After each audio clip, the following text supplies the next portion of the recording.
శ్రీ బార్కూరు మహాసంస్థానకు ఇంకులు మాత పుంజులు బంట పుంజులు కూర బయదతులే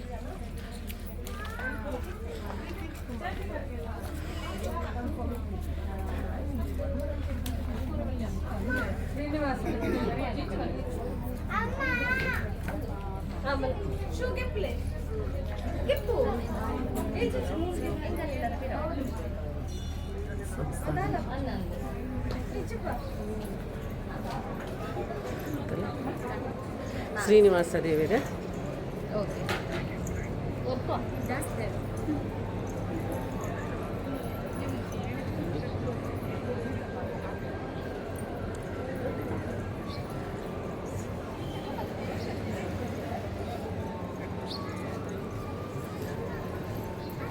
ಊರ ಬೈದ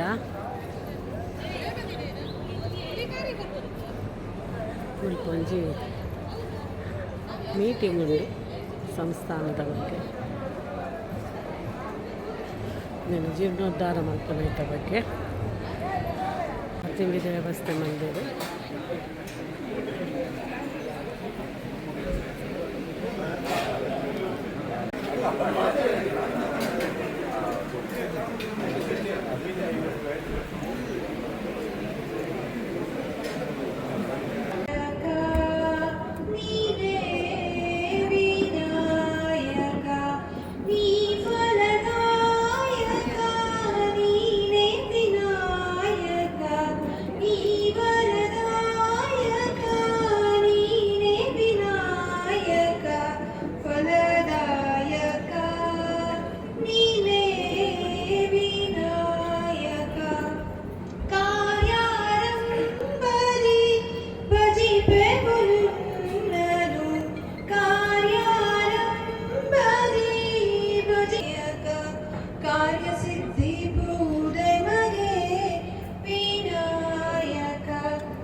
ನಾವೆಲ್ಲರೂ ಇಲ್ಲಿ ಒಂದು ಸೇರಿದ್ದೀವಿ. ಸಂಸ್ಥಾನ ಕಳೆದ 10 ವರ್ಷಗಳ ಹಿಂದೆ ಪರಮ ಪೂಜ್ಯ ಶ್ರೀ ವಿಶ್ವಸಂತೋಷ ಗುರೂಜಿಯವರ ಒಂದು ದೂರದರ್ಶಿತ್ವದಲ್ಲಿ ಹಿರಿಯರಾದಂಥ ಶ್ರೀ ಅಪ್ಪಣ್ಣಗಡಿಯವರು, ಸ್ಥಳೀಯ ಪ್ರಾಂಶುಪಾಲರಾಗಿರ್ತಕ್ಕಂಥ ಸಿದ್ದರಾಮ ಶೆಟ್ಟಿಗಳು ಇವರೆಲ್ಲರೂ ಬಂದು ಆಹ್ವಾನಿಸಿ ಪೂಜ್ಯ ಸ್ವಾಮೀಜಿಯವರು ನೀವಿಲ್ಲೊಂದು ಮಠ ಸಂಸ್ಥಾಪನೆ ಮಾಡಬೇಕು ಅಂತ ಇಲ್ಲಿ ಕೆಲವರೆಲ್ಲ ಹಿರಿಯರ ಸಮ್ಮುಖದಲ್ಲಿ 10 ವರ್ಷಗಳ ಹಿಂದೆ ಇಲ್ಲಿ ಈ ಸಂಸ್ಥಾನ ಪ್ರಾರಂಭ ಆಯಿತು. ಆ ಸಂಸ್ಥಾನದ ಇನ್ನು 27ನೇ ಇಸ್ವಿಗೆ ಸರಿಯಾಗಿ 10 ವರ್ಷಗಳಾಗುತ್ತೆ. ಅದು ನಿರ್ದಿಷ್ಟವಾದಂಥ ಒಂದು ಘಟ್ಟ ಅಂದರೆ ಶಬ್ದಾರ್ಥವೇ ಹಾಗೆ, ಇಳಿಯುವುದಂತ ಅರ್ಥಲ್ಲ, ಏರುವುದಂತಲೇ ಅರ್ಥ. ಹಾಗೆ ಈ ಘಟ್ಟದಿಂದ ಹಂತ ಹಂತವಾಗಿ ಏರಬೇಕಾಗಿದೆ. ಈ ಸಂಸ್ಥಾನ ಮತ್ತಷ್ಟು ಬೆಳಿಬೇಕಾಗಿದೆ ಅನ್ನೋ ಉದ್ದೇಶದಿಂದ ಈ ಸಂಸ್ಥಾನದ ದಶಮ ಸಂಭ್ರಮದ ಸಂಕಲ್ಪ ಸಭೆಯನ್ನು ಕರೆದಿದ್ದೇವೆ. ಇಲ್ಲಿ ಆಸೀನರಾಗಿರತಕ್ಕಂತಹ ಪರಮ ಪೂಜ್ಯ ಗುರುಗಳಾದ ಶ್ರೀ ಶ್ರೀ ಶ್ರೀ ವಿಶ್ವಸಂತೋಷ ಭಾರತಿ ಶ್ರೀಗಳೇ, ಈ ಒಂದು ಸಮಾರಂಭದಲ್ಲಿ ನಮಗೆಲ್ಲರಿಗೂ ಪೂಜ್ಯರಾದಂಥ ಶ್ರೀಯುತ ಮೋಹನ್ ಆಳ್ವರವರ ಉಪಸ್ಥಿತಿ ಇದೆ. ಮತ್ತು 2017ರಲ್ಲಿ ಈ ಬೀಡು ಪ್ರಾರಂಭವಾದ ನಂತರ ಇನ್ನೇನು ಮುಂದಿನ ವರ್ಷ ದಶಮಾನೋತ್ಸವವನ್ನು ನಾವು ಕಾಣಲಿಕ್ಕಿದ್ದೇವೆ. ಆ ಸಂದರ್ಭದಲ್ಲಿ ಒಂದು ಅತ್ಯುತ್ತಮವಾದಂಥ ಸಂಘಟನೆ ಈ ಒಂದು ಸಂಭ್ರಮವನ್ನು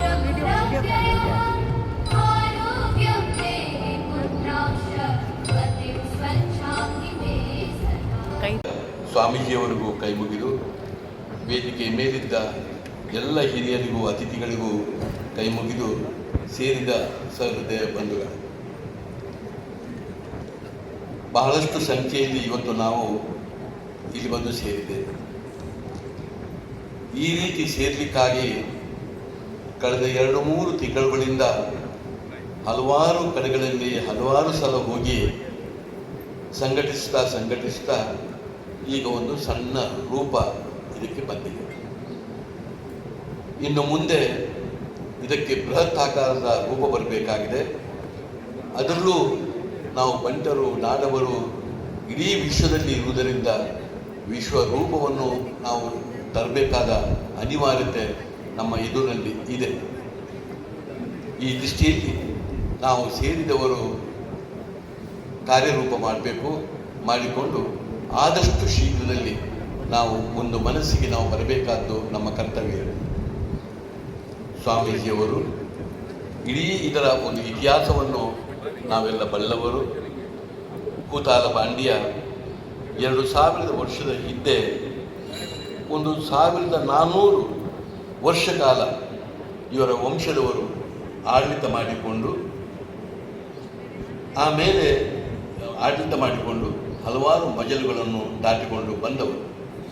ಅದು ಕದಂಬದ ರಾಜ್ಯಭಾರ ಇರ್ಬೋದು, ಅಥವಾ ಹೊಯ್ಸಳರ ರಾಜ್ಯಭಾರ ಇರ್ಬೋದು, ಅಥವಾ ಈ ಒಂದು ಸಂಸ್ಥಾನ 300 ವರ್ಷ ಜೈನರಾಗಿ ಜೈನ ಧರ್ಮದಲ್ಲಿ ಆಳ್ವಿಕೆ ಮಾಡಿದಂಥ ಕಾಲಗಳೆಲ್ಲ ಇರ್ಬೋದು. ಇದೆಲ್ಲ ದಾಟಿ ಈ ಬಾರ್ಕೂರು ಸಂಸ್ಥಾನ ಬಂದದ್ದು. ಇವತ್ತು ಕರಾವಳಿಯ ಜನಾಂಗಗಳಿಗೆ ಸಂಬಂಧಪಟ್ಟ 137 ದೇವಸ್ಥಾನ ಈ ಬಾರ್ಕೂರಿನಲ್ಲಿ ಇರುವುದು ನಮಗೆಲ್ಲ ತಿಳಿದಂಥ ವಿಚಾರ. ಇಂಥ ಸಂದರ್ಭದಲ್ಲಿ ಮೂಲವನ್ನು ಹುಡುಕಿಕೊಂಡು ಹಲವು ಜನಾಂಗದವರು ಇವತ್ತು ಬಾರ್ಕೂರಿಗೆ ಬಂದು ಇಲ್ಲಿ ತನ್ನ ನೆಲೆಯನ್ನು ಕಟ್ಟಿಕೊಂಡದ್ದು ತಾವೆಲ್ಲ ಗಮನಿಸಿದ್ದೀವಿ. ಬೇರೆ ಬೇರೆ ನಮ್ಮ ಸಮುದಾಯಕ್ಕೆ ಇದ್ದಂಥ ಸಮುದಾಯಗಳು ಎಷ್ಟು ಬಹಳ ಪ್ರಮುಖವಾದಂಥ ಸಮುದಾಯಗಳು ಬಾರ್ಕೂರಿನಲ್ಲಿ ಬಂದು ತನ್ನ ಮೂಲವನ್ನು ಕಟ್ಟಿದ್ದನ್ನು ಗಮನಿಸಿದ್ದೇವೆ.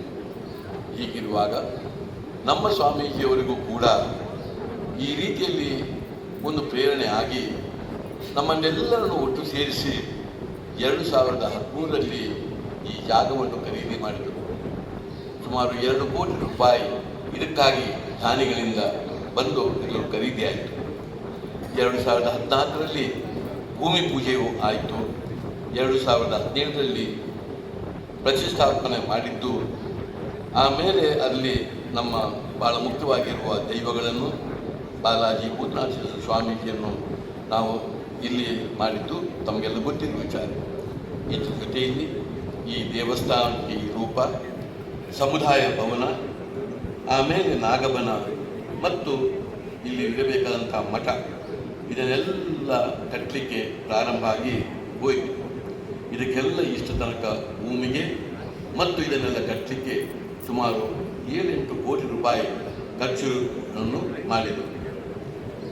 ಆಮೇಲೆ ಬೇರೆ ಬೇರೆ ಕಾರಣಗಳಿಂದ ಅದು ಮುಂದುವರಿದ ಭಾಗವಾಗಿ ಆಗಲಿಲ್ಲ. ಈಗ ನಾವೆಲ್ಲರೂ ಒಂದು ಸಂಕಲ್ಪ ಮಾಡಬೇಕಾದಂಥ ಅನಿವಾರ್ಯತೆ ಇದೆ. ಈ ದೃಷ್ಟಿಯಲ್ಲಿ ನಾವೆಲ್ಲರೂ ಏಕಮನಸ್ಸಿಂದ ಒಟ್ಟಾಗಿ ಸ್ವಾಮೀಜಿಯವರ ಇಚ್ಛೆಯಂತೆ ಬರುವ ವರ್ಷ 2027ರಲ್ಲಿ ಏಪ್ರಿಲ್ ತಿಂಗಳಿನಲ್ಲಿ ಇದರ ಸಂಪೂರ್ಣ ಉಳಿದಂಥ ಜೀರ್ಣೋದ್ಧಾರಗಳನ್ನು ಮಾಡಿ, ಆಮೇಲೆ ಅವರು ತಿಳಿಸಿರುವಂತೆ ಒಂದು 2-3 ದಿವಸದ ಕಾರ್ಯಕ್ರಮಗಳನ್ನು, ಶ್ರೀನಿವಾಸ ಕಲ್ಯಾಣ ಇರ್ಬೋದು, ದೈವದ ನೇಮಗಳು ಇರ್ಬೋದು, ಇದನ್ನೆಲ್ಲ ಮಾಡುವಂಥ ವಿಚಾರಗಳು ಇದೆ. ಇದನ್ನೆಲ್ಲ ನೋಡುವಾಗ ಏನು ಬಹಳ ದೊಡ್ಡ ಖರ್ಚು ವೆಚ್ಚದ್ದಲ್ಲ. ಈಗಾಗಲೇ ಬಹುಪಾಲು ಕೆಲಸ ಆದದ್ದು. ಇನ್ನು ನಾವು ಮನಸ್ಸು ಮಾಡಿದರೆ ಒಂದು 6-7 ಕೋಟಿಗಳ ರೂಪಾಯಿಯಿಂದ ಇದನ್ನು ಭರಿಸಲಿಕ್ಕೆ ಸಾಧ್ಯ. ಇವತ್ತು ನಾವು ಹಲವು ಪ್ರಮುಖವಾದಂಥ ವಿಚಾರವನ್ನು ಮಾಡಬೇಕಾಗ್ತದೆ. ಒಂದು, ಬಂಟರ ಯಾನೆ ನಾಡವರ ಸಂಘ ಎಂಬುದು ನಮ್ಮ ಹಿರಿಯರಿಂದ ಇದ್ದದ್ದು. ಆದರೆ ನಮಗೆಲ್ಲರಿಗೂ ಕೂಡ ಯಾತಕ್ಕಾಗಿ ಬಂಟರ ಮತ್ತು ನಾಡವರ ಸಂಘ ಅಂತ ನಮ್ಮ ಪೂರ್ವಜರು ಮಾಡಿದ್ದರು ಎಂಬುದೇ ನಮ್ಮ ಒಂದು ಜೀವನದಲ್ಲೇ ನಮಗೆ ಅರ್ಥ ಮಾಡಿಕೊಳ್ಳಲಿಕ್ಕಾಗಲಿಲ್ಲ. ಈ ದೃಷ್ಟಿಯಲ್ಲಿ ಬಂಟರು ಮತ್ತು ನಾಡವರಿಗೆ ಸಂಬಂಧಪಟ್ಟ ಈ ಸಂಸ್ಥಾನ ಎಂಬುದನ್ನು ನಾವು ಮೊದಲು ತೀರ್ಮಾನ ಮಾಡಬೇಕು. ಬಂಟರು ಅಂತ ಹೇಳುವಾಗ ಇಲ್ಲೂ ಕೂಡ ಕನ್ನಡಿಗರು ಮತ್ತು ತುಳುವರು ಎಂಬ ಎರಡು ಸಮುದಾಯಗಳು ಇದೆ. ಅದರ ಒಟ್ಟಿಗೆ ಇವತ್ತು ನಾಡವರು ನಮ್ಮ ಉತ್ತರ ಕರ್ನಾಟಕದಲ್ಲಿ ಅಂಕೋಲ ಮತ್ತು ಆ ಭಾಗದಲ್ಲಿ ಒಂದು 30,000ದಷ್ಟು ಒಂದು ನಾಡವರು ಇರುವಂಥ ಜಾಗ.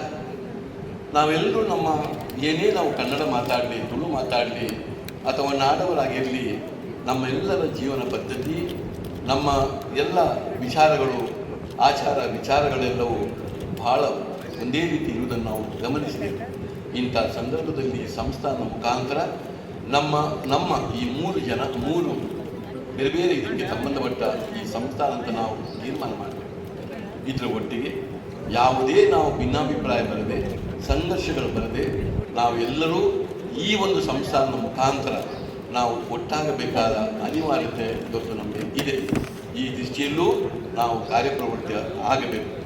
ಇದಕ್ಕಾಗಿ ನಾವು ಎಲ್ಲರೂ ಸೇರಿಕೊಂಡು ಈ ಕೆಲಸಕ್ಕೆ ಬರಬೇಕು.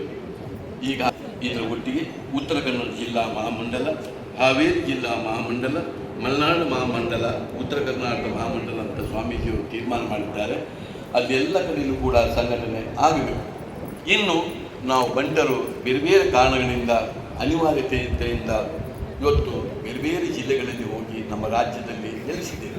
ಹೀಗಾಗುವಾಗ ನಮ್ಮ ರಾಜಧಾನಿ ಬೆಂಗಳೂರನ್ನು ನಾವು ಅಸಡ್ಡೆ ಮಾಡಲಿಕ್ಕಾಗೋದಿಲ್ಲ, ಹುಬ್ಬಳ್ಳಿಯನ್ನು ಅಸಡ್ಡೆ ಮಾಡಲಿಕ್ಕಾಗೋದಿಲ್ಲ, ಬೇರೆ ಬೇರೆ ಜಿಲ್ಲೆಗಳನ್ನು ನಾವು ಅಸಡ್ಡೆ ಮಾಡಲಿಕ್ಕಾಗೋದಿಲ್ಲ. ಇಂಥ ಸಂದರ್ಭದಲ್ಲಿ ಅಲ್ಲೂ ಕೂಡ ಹೋಗಿ ನಾವು ನಮ್ಮ ಜನಗಳನ್ನು ಗುರುತಿಸಿಕೊಂಡು ಅಲ್ಲೂ ನಮ್ಮ ಕೆಲಸಗಳು ಪ್ರಾರಂಭ ಆಗಬೇಕು. ಬಂಟರಾಣಿ ನಾಡವರು, ನಾವು ಮಹಿಳೆಯರಿಗೆ ವಿಶೇಷವಾದಂಥ ಸ್ಥಾನಮಾನ ಕೊಟ್ಟುಕೊಂಡು ಬದುಕಿದವರು. ಆದ್ದರಿಂದ ಮಹಿಳೆಯರನ್ನು ಅತಿ ಹೆಚ್ಚು ಇದಕ್ಕೆ ಸೇರಿಸಿದಾಗ ಇದಕ್ಕೊಂದು ಸರಿಯಾದ ರೂಪ ಬರ್ತಂತೆ ನಾನು ಭಾವಿಸಿಕೊಂಡವ. ಆದ್ದರಿಂದ ನಿಮ್ಮಲ್ಲಿದ್ದಂಥ ಒಂದು ಮಹಿಳೆಯರನ್ನು ವಿಶೇಷವಾಗಿ ನೀವು ಸೇರಿಸಬೇಕು. ಇದರ ಜೊತೆಯಲ್ಲಿ ಯುವಶಕ್ತಿಗೆ, ಯಾಕೆಂದರೆ ಇನ್ನು ಏನಿದ್ರೂ ಕೂಡ ಯುವಶಕ್ತಿ ನಮಗೆ ಬಹಳ ಮುಖ್ಯ. ಈ ದೃಷ್ಟಿಯಲ್ಲಿ ನಮ್ಮಲ್ಲಿದ್ದಂಥ ಯುವಕರು ಯುವತಿಯರನ್ನು ಕೂಡ ಒಟ್ಟು ಮಾಡಿಕೊಂಡು ಅವರನ್ನು ನೀವು ಸೇರಿಸಿಕೊಂಡು ಬೃಹತ್ತಾಕಾರದ ನಿಮ್ಮ ಊರಿನ ಸಮಿತಿಗಳನ್ನು ಮಾಡಿಕೊಳ್ಳಿ. ನಮ್ಮ ಬರದಾದ ಮಲ್ತೊಂದು ರೆಚ್ಚಪರ ಬೇತೆ ಬೇತೆ ಪನ್ಪೇರು ಪಂಡೆಡ ನಮ್ಮ ಈತು ವರ್ಷದ ಇಂಚೆಲ್ಲ ಎಂಕುಲು ಒಳಿಯಲಿಕ್ಕೆ ಒಂದೊಂದಿದ್ದ ನಮ್ಮ ಇಂಚೆ ನಂಗೆ ಕೆಲಸ ಆವಡು ನಮ್ಮ ಒಂದು ಆರ್ನ ಒರಿಯನ ಕೆಲಸ ಆಯ್ತು. ಒಂದು ನಮ್ಮ ಇಡೀ ಇಲ್ಲದ ನಮ್ಮ ಸಮಾಜದ ಕೆಲಸ.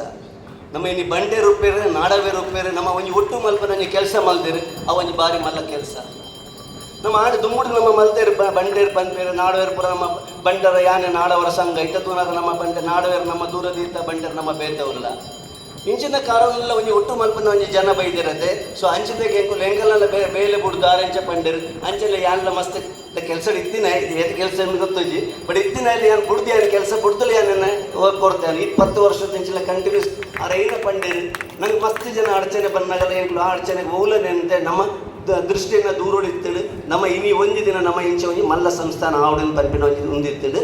ನಮ್ಮ ಸಮಾಜ ಒಟ್ಟಿಗೆ ಆವಡನ್ನು ಪನ್ಪಿನ ಒಂದು ಒಟ್ಟಿಗೆ ಇತ್ತು. ಸೊ ಅಂಚಿನಕ್ಕೆ ಎಂಕುಲು ಕೆಲಸ ಮಾಡ್ದ ಪನ್ಪೇರು ನಮ್ಮ ಒಂಜಿ ಎಲ್ಲಿ ಒಂಜಿ ಜಾಸ್ತಿ ಬರ್ತದೆ ಮಸ್ತ್ ಜನ ಪಾತ್ರರಲ್ಲೇ ನಮ್ಮಡ ಒಂಜಿ ಎಲ್ಲಿ ಬಾಲೆಲ್ಲ ಅಮ್ಮಲ ಒಂದು ಪೇರು ಅರ್ಮನ್ ಪೇರು ಒಂಜಿ ಗಾಲಿಪಟ ಅಂದ್ರೆ ರಾಪ ಒಂದು ಪೇರು ಗಾಲಿಪಟ ಮಿತ್ತು ಪೋನಾಗ ಬಂಡಿದ ನೂಲು ಮುಗಿಯೊಂದು ಬರ್ಕೊಂಡು ಮಸ್ತ್ ದೂರ ಹೋದು ಗಾಲಿಪಟ ಉಂಟದು ಅವು ಅಡೆಗೆ ಉಂಟು ಗಾಲಿಪಟ ಬಂಡಿದ ನೂಲು ಮುಗಿಯೊಂದು ಮುಗಿದು ಟೈಟ್ ಅದಕ್ಕೊಂಡು ಅದಾಗ ಬಾಲೆ ಪನ್ಕೊಂಡು ಅಮ್ಮ ಒಂದು ಬುಂಡ ಒಂದು ಮಸ್ತಿಲ್ಲ ನನ್ನ ಮಿತ್ತು ಪೋಪಡತ್ತೆ ಒಂದು ಗಾಲಿಪಟ ಈಗ ಅಪ್ಪ ಪನ್ಪೇರು ಅಪ್ಪ ಬಾಲೆನ್ ತೂದು ಅವು ಬಲ್ಲನ್ನು ಕಡ್ಕೊಂಡು ಬಲ್ಲು ಕಡಪನಾಗ ಮಸ್ತ್ ಮಿತ್ತು ಪೋಪುಂಡು ಬೊಕ್ಕ ಪೋದು ಅಡೆಗೆ ತಿರ್ತು ಬತ್ತು ಬೂರುಂಡು ತಿರ್ತು ಬೂರುನಾಗ ಬಾಲೆಗೆ ಬೇಜಾರು ಹಾಕೊಂಡು ಬೇಜಾರನಾಗ ಅಪ್ಪ ಪೋದು ಬಾಲೆಡ ಪನ್ಪುಂಡು ಬಾಲೆ ಇಂಚೆನೆ ನಮ್ಮ ಇಲ್ಲಿ ನಮ್ಮ ಸಮಾಜ ನಮ್ಮ ಕುಟುಂಬ ಒಂದು ಪೂರ ನಮ್ಮ ಉಪ್ಪುನಾಗ ನಮ್ಮ ಮಸ್ತ್ ಮಿತ್ತ ನಮ್ಮ ಸ್ಟಡಿ ಆದ ಉಪ್ಪು ದಿನ ನಮ್ಮ ನೆಟ್ ಕಡಿಯ ನಮ್ಮ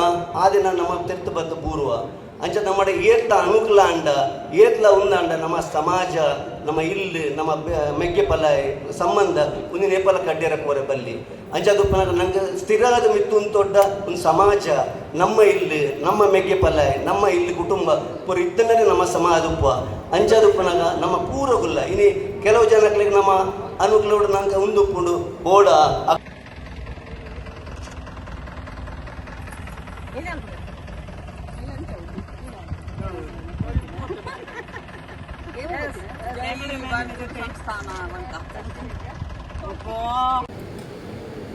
ರಾಮನಿಗಾಗಿ ಶಬರಿ ತುಂಬ ವರ್ಷ ಕಾದಿದ್ರಂತೆ. ನನ್ನ ಜನರಿಗಾಗಿ ನಾನು ಎಷ್ಟು ವರ್ಷ ಕಾದಿದ್ದೀನಿ. 10 ವರ್ಷ ಕಾದು ಕಾದು ಕಾದು ಸನ್ಯಾಸದಲ್ಲಿ ಒಂಟಿಯಾಗಿ ಕಾಯ್ತಾ ಈ ಮಾಡಿನ ಕೆಳಗಡೆ ಇದ್ದದ್ದು ಕಳೆದ ನಡಾವಳಿ ನಡೆಯುವಾಗ ಕೆಲವೊಂದು ನಡಾವಳಿಗಳು ದೈವ ದರ್ಶನಗಳ ಬಗ್ಗೆ ಕೆಲವೊಂದು ಅನುಮಾನಗಳು ನನಗೂ ಕೂಡ ಇತ್ತು. ಆದರೆ ಇಲ್ಲಿ ನಡವಳಿಯನ್ನು ಕಳೆದ 2 ವರ್ಷದ ಹಿಂದೆ ನಡೆಸುವಾಗ 2000 ವರ್ಷಗಳ ನಂತರ ಜಾರಂದಾಯನ ಕೋಲ ಮಾಡಿದ್ದೇನೆ. ಜಾರಂದಾಯ ಈ ಪೀಠದ ಹತ್ರ ಬಂದು, ಸಿಂಹಾಸನದ ಹತ್ರ ಬಂದು ಹೇಳಿದ ಮಾತು ನಾನು ಅಷ್ಟೇನು ಮನಸ್ಸಿಗೆ ಹಾಕ್ಕೊಳ್ಳದೇ ಇದ್ದಂಥ ಮಾತಾಗಿತ್ತದು. 1,500 ವರ್ಷಗಳ ಹಿಂದೆ ನಾವು ಈ ಭೂಮಿಯಲ್ಲಿ ಹುಟ್ಟಿ ತೆಂಕಿಗೆ ಹೋದೆವು. ಅಲ್ಲಿಂದ ಮತ್ತೆ ನಮ್ಮನ್ನು ಕರೆಯಲಿಲ್ಲ, ಉಂಟು ಮಾಡಲಿಲ್ಲ. ಭೂತಾಳ ಪಾಂಡ್ಯನ ಈ ಸನ್ನಿಧಾನ, ನಮ್ಮ ಪೂರ್ವಜರ ಈ ನಾಡಿನಲ್ಲಿ ನಮ್ಮನ್ನು ಹುಟ್ಟಾಕಿದ್ದೀರಿ. ಈ ಸಿಂಹಾಸನದಲ್ಲಿ ಭಾಳಷ್ಟು ದುಃಖಪಟ್ಟಿದ್ದೀರಿ. ನನ್ನ ಕುಲವನ್ನು ನಾನು ಪುನಃ ಈ ಸೂರ್ಯನ ಕೆಳಗಡೆ ಮುಂದಿನ ನಡಾವಳಿ ಒಳಗಡೆ ತಂದು ಕೊಡ್ತೇನೆ ಅಂತ ಒಂದು ಮಾತು ಹೇಳಿತ್ತು. ಏನೋ ದೈವದ ಪಾತ್ರೆಯೇ ಒಂಚೂರು ಖುಷಿಯಾಗಲೇ ನನಗೆ ಅಂತ ಹೇಳಿರ್ಬೋದೇನೋ ಅಂತ ನಾನು ಎಣಿಸಿದೆ.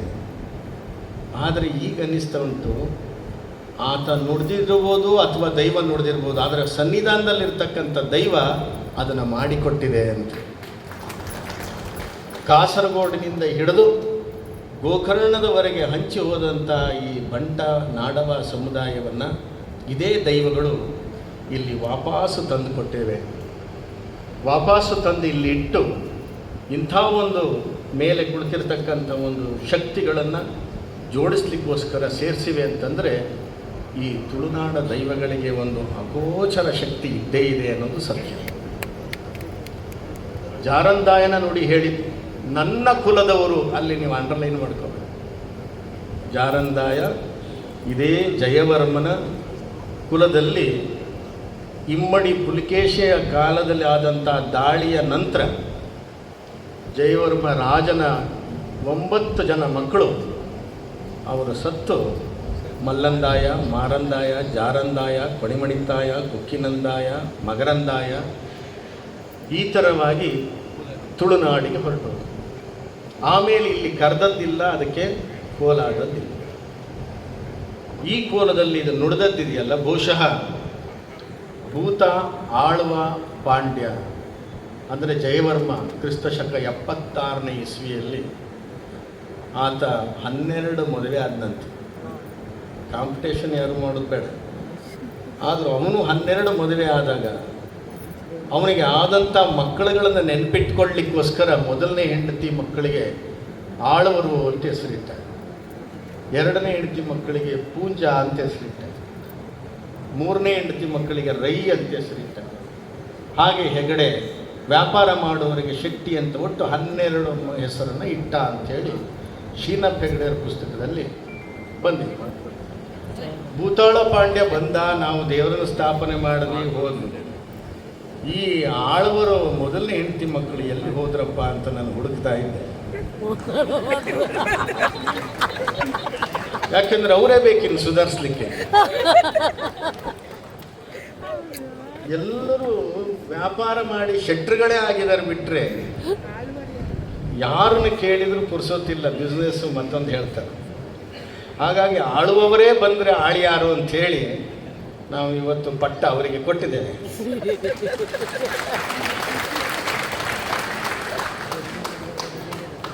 ಬಹುಶಃ ಇಮ್ಮಡಿ ಪುಲಿಕೇಶನ್ ನಾವು ಕೇಳಿದ್ದೇವೆ, ಇಮ್ಮಡಿ ಭೂತಾಳ ಪಾಂಡ್ಯನನ್ನು ಕೇಳಿರಲಿಲ್ಲ. ನೋಡ್ತಾ ಇದ್ದೇವೆ ಅಂತ ನಾವು ಅಂದ್ಕೊಂಡು, ನನಗೆ ಉದ್ದೇಶ ಇಷ್ಟೇ ಇತ್ತು. ಯಾವ ಜನ್ಮದ ಗ್ರಾಚಾರವೋ ಏನೂ ಗೊತ್ತಿಲ್ಲ, ಸನ್ಯಾಸ ಧರ್ಮಕ್ಕೆ ಡಾಕ್ಟ್ರ್ ಕೆಲಸ ಬಿಟ್ಟು ಸನ್ಯಾಸಕ್ಕೆ ಬಂದೆ. ನಾನು ಯಾರೋ ಅಡ್ಡರ್ ಗಾರ್ಡನಲ್ಲೂ ಒಂದು ಕತೆ ಹೇಳಿದ್ದೆ. ಒಂದು ನಾಯಿ ಸುಮ್ಮನೆ ಇದ್ದಾಗ ಯಾರೋ ಒಬ್ಬ ಕಲ್ಲು ಹೊಡೆದ ಅಂತ ಸಿಟ್ಟು ಬಂತು ನಾಯಿಗೆ. ಸೀದಾ ಹೋಯಿತು, ಶಿವನನ್ನು ತಪಸ್ಸು ಮಾಡಿತು. ತಪಸ್ಸು ಮಾಡಿದಾಗ ಶಿವ ಪ್ರತ್ಯಕ್ಷನೇ ಆಗಿಬಿಟ್ಟ. ನಾಯಿ ಹೇಳ್ತಂತೆ, ನಾನು ಸುಮ್ಮನೆ ಇದ್ದೆ, ಅವನು ಕಲ್ಲು ಹೊಡೆದ. ಶಿವ ಹೇಳಿದಂತೆ, ಅವನನ್ನು ನಾಯಿ ಮಾಡಲ, ಬೇಡ. ಹುಚ್ಚನ ಮಾಡಲ, ಬೇಡ. ಭಿಕ್ಷುಕನ ಮಾಡಲ, ಬೇಡ. ಏನು ಕೇಳಿದ್ರು ಬೇಡ ಬೇಡ ಅಂತ ಹೇಳ್ತಂತೆ. ಹಾಗಾದ್ರೆ ನೀನೇ ಹೇಳು ಮಾರ್ಯ, ಏನು ಮಾಡಲಿ ಅವನ್ನ? ಯಾವುದಾದ್ರೂ ಮಠಕ್ಕೆ ಸ್ವಾಮಿ ಮಾಡೋಣ. ನಾನು ಎಲ್ಲೋ ಒಂದು ನಾಯಿ ಕಲ್ಲು ಹೊಡೆದಿದ್ದೀನಿ ಅಂತ.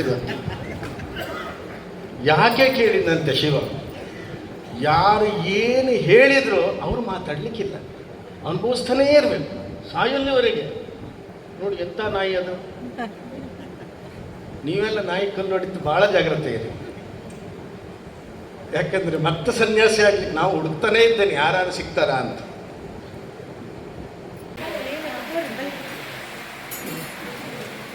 ಸಂಸ್ಥಾನ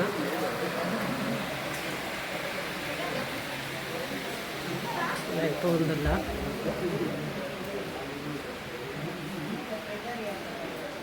ದುಂಬುದ ಕಲೆಂಬಿ ಮಹಾ